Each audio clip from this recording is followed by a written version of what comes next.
the Russian embassy that your undercover operation in London be terminated. Ty zaszol слишком далеко. If they terminate the operation now, they will be wasting this. Oh. So you tell the Russian desk. You have seen stars over my heart. Today, Review Lens looks at Eastern Promises, David Cronenberg's 2007 crime drama about violence, identity, and the hidden systems that keep evil looking respectable. Made for around $50 million. The film earned a modest theatrical return, but found lasting respect through critical acclaim, awards attention, and word of mouth. The kind of movie that may not have been built for mass comfort, but was absolutely built to last. If you enjoy honest, simple movie talk from people who still believe films should be taken seriously, like the video and subscribe to Review Lens. This channel is for movie lovers who want thoughtful discussion without speed, flash, or noise.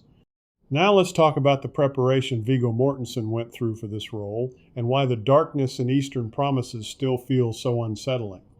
Eastern Promises is one of those films that never raises its voice unless it has to. That restraint is what makes it disturbing and watchable.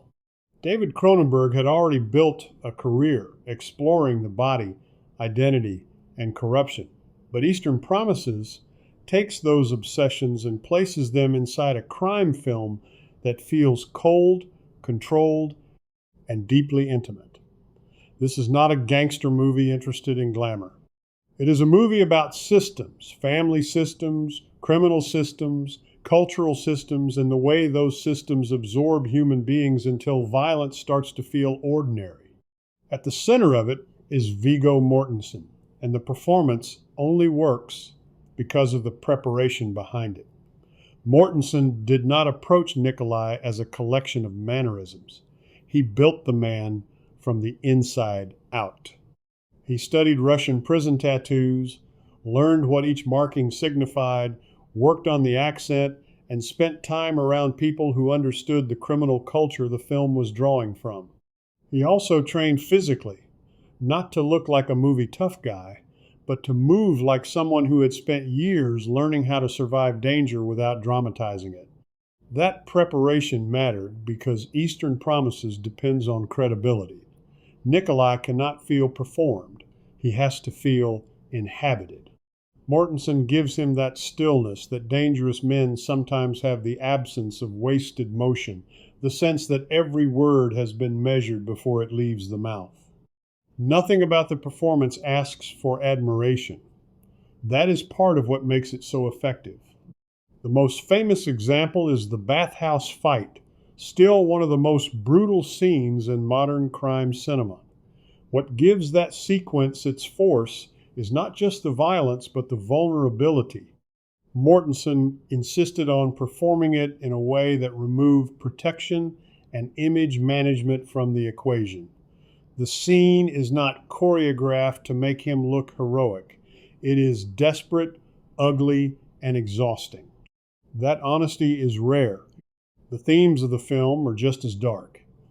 Eastern Promises is about trafficking, sexual violence, inherited criminality, and the way institutions can disguise exploitation as loyalty. Naomi Watts plays Anna as the audience's point of contact. But Cronenberg is careful not to let the story become sentimental. Good intentions are not enough here. Decency collides with a world that has procedures for burying decency.